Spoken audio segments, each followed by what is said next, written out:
आज की video lecture में हम डी फ्रक्टोज के बारे में पढ़ेंगे।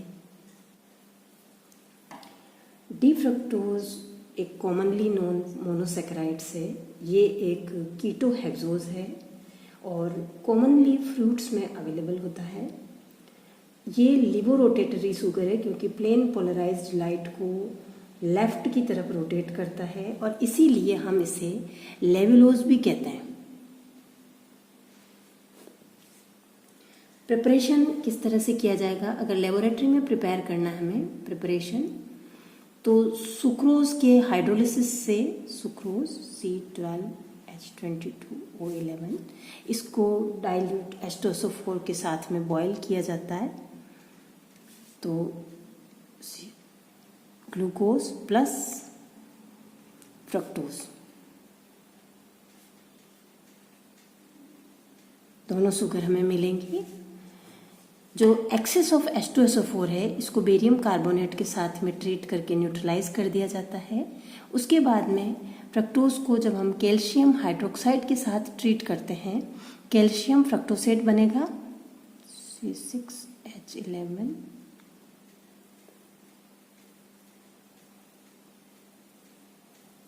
कैल्शियम फ्रक्टोसेट। इसको हम फिल्टर करके रिमूव कर लेते हैं। यहाँ पे ये फिल्टर्ड, और बाद में इसे जब हम CO2 से पास करते हैं हमें वापस से फ्रक्टोज प्लस कैल्शियम कार्बोनेट अलग मिल जाएगा। तो इस तरह से हम फ्रक्टोज को लेबोरेटरी में प्रिपेयर कर सकते हैं। कमर्शियल प्रिपरेशन के लिए इन्यूलिन को हाइड्रोलाइज किया जाता है।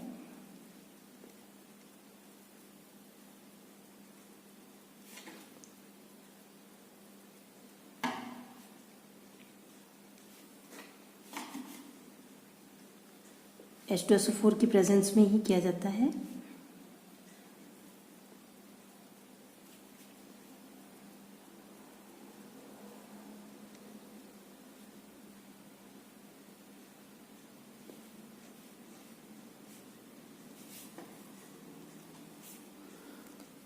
ये कमर्शियल मेथड है और ये लेबोरेटरी मेथड है। फिजिकल प्रॉपर्टीज लेते हैं हम ग्लूकोज फ्रक्टोज की।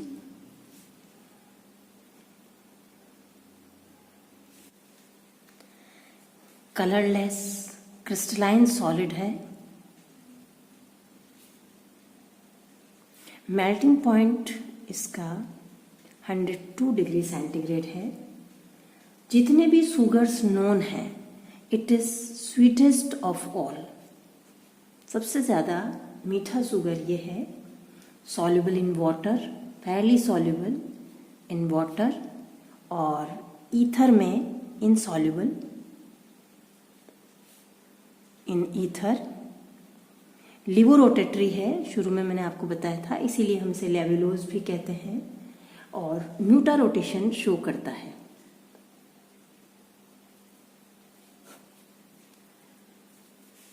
अब हम इसके स्ट्रक्चर के बारे में बात करते हैं। Structure of fructose. Molecular formula is C6H12O6। जब इसे अब हम 6 कार्बन की कंडीशन वो देखेंगे कि सिचुएशन क्या है ये। जब हम इसे रेड फॉस्फोरस HI के साथ में ट्रीट करवाते हैं, C6H12O6 हाइड्रोजन आयोडाइड और रेड फॉस्फोरस N हेक्सेन बनता है।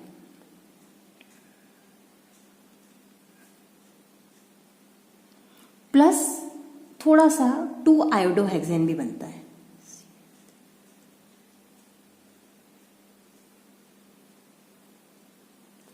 N हेक्सेन बनना बताता है कि 6 कार्बन एक स्ट्रेट चेन में प्रेजेंट है फ्रक्टोज के अंदर।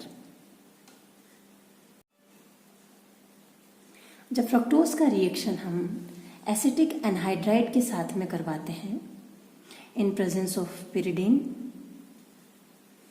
तो पेंटा एसिटिल डेरिवेटिव बनता है, पेंटा एसिटेट बनता है। ये क्लियर कट बताता है कि there is 5 OH group present on carbons, और चूंकि फ्रक्टोज फेयरली स्टेबल कंपाउंड है, ऐसा नहीं है कि गर्म करने पे ये कोई वाटर लूज कर देता है। इसका मतलब कि पांचों हाइड्रोक्सिल ग्रुप अलग अलग सेपरेट कार्बन के ऊपर प्रेजेंट हैं। 5 ऑक्सीजन और 6 कार्बन का हमने बता दिया। अब एक ऑक्सीजन की और बतानी है कि फंक्शनल ग्रुप क्या है, एक ऑक्सीजन किस रूप में है। जब हम इसे HCN के साथ रिएक्शन कराते हैं, साइनोहाइड्रिन बनता है C6H12O6। HCN के साथ रिएक्शन कराया, साइनोहाइड्रिन बनेगा। और जब हम इसे हाइड्रोक्सिल एमीन के साथ में रिएक्शन कराते हैं, मोनोऑक्सीन बनता है।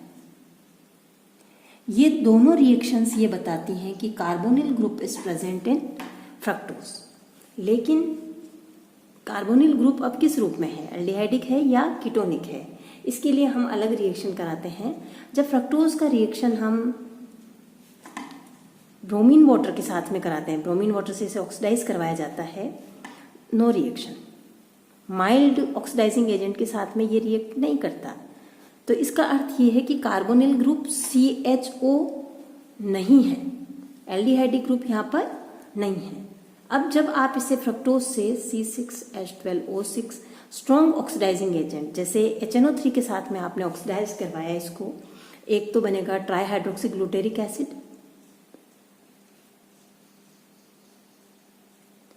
Plus glycolic acid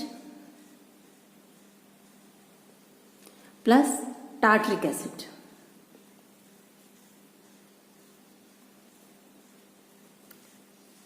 tartaric acid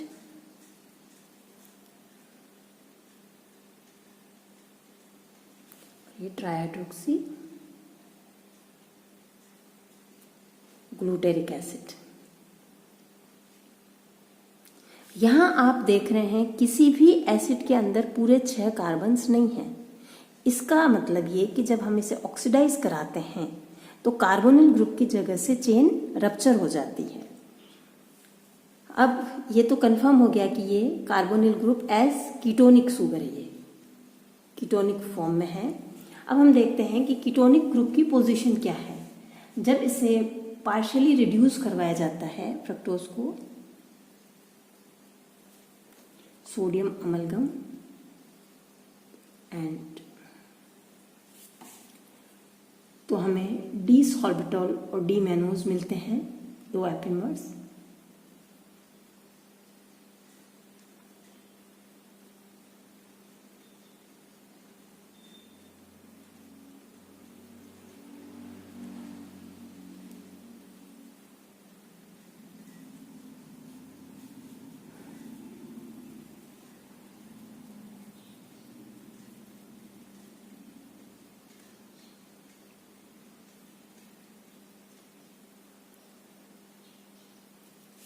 ये डी मैनोज है और ये डी सॉर्बिटॉल। यहां पर जो सेकंड कार्बन है उस पे OH ग्रुप का कॉन्फ़िगरेशन अलग अलग है। 2 एपिमर जो बन रहे हैं जिनके की OH ग्रुप C2 पर अलग है, इसका अर्थ ये हुआ कि कार्बोनिल ग्रुप सेकंड कार्बन पे प्रेजेंट है, इसलिए यहां पर OH का कॉन्फ़िगरेशन अलग अलग है। जब फ्रक्टोज को हम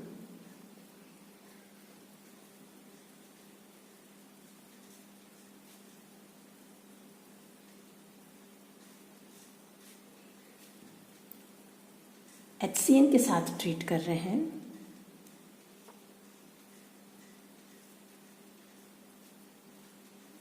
साइनोहाइड्रिन बना। इसे जब हम हाइड्रोलाइज करेंगे तो CN ग्रुप हाइड्रोलाइज हो जाएगा एसिडिक ग्रुप में C5H12O5।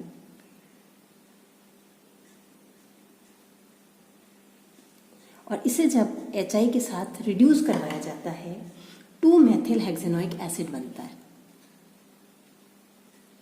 2-मेथिल हेक्सेनोइक एसिड बनना बताता है कि कीटोनिक ग्रुप सेकंड कार्बन पर प्रेजेंट है।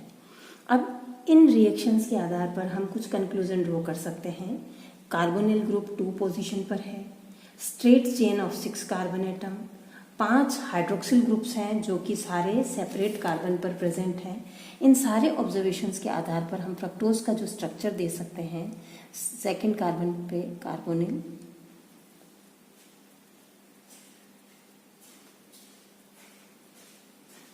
इस स्ट्रक्चर को हम ऑक्सीडेटिव क्लीवेज से भी कंफर्म कर सकते हैं।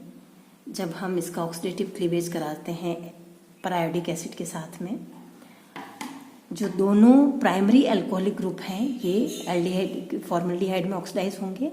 इसका एक एक करके कराते हैं हम। यहाँ से HiO4 ऑक्सीडाइज हुआ,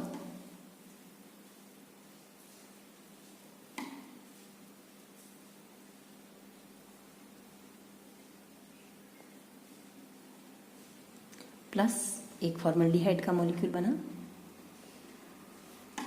जब इससे हम और यहाँ से ऑक्सीडाइज होगा ये HiO4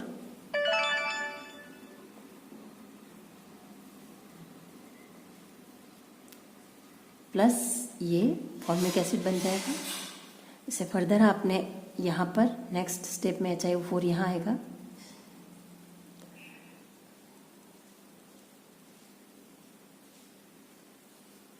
प्लस फॉर्मिक एसिड,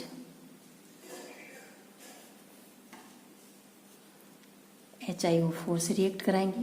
ये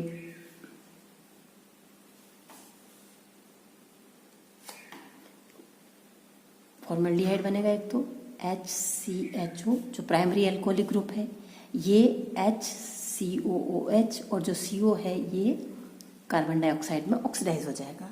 तो यहाँ हम देख रहे हैं कि 2 मोल्स तो फॉर्मल्डिहाइड के बने 1, 2 और 3 मोल फॉर्मिक एसिड 1, 2, 3 और जो कार्बोनिल कार्बन था ये CO2 में ऑक्सीडाइज हो गया है। तो इससे भी फ्रक्टोज का ये structure, open chain structure, confirm होता है।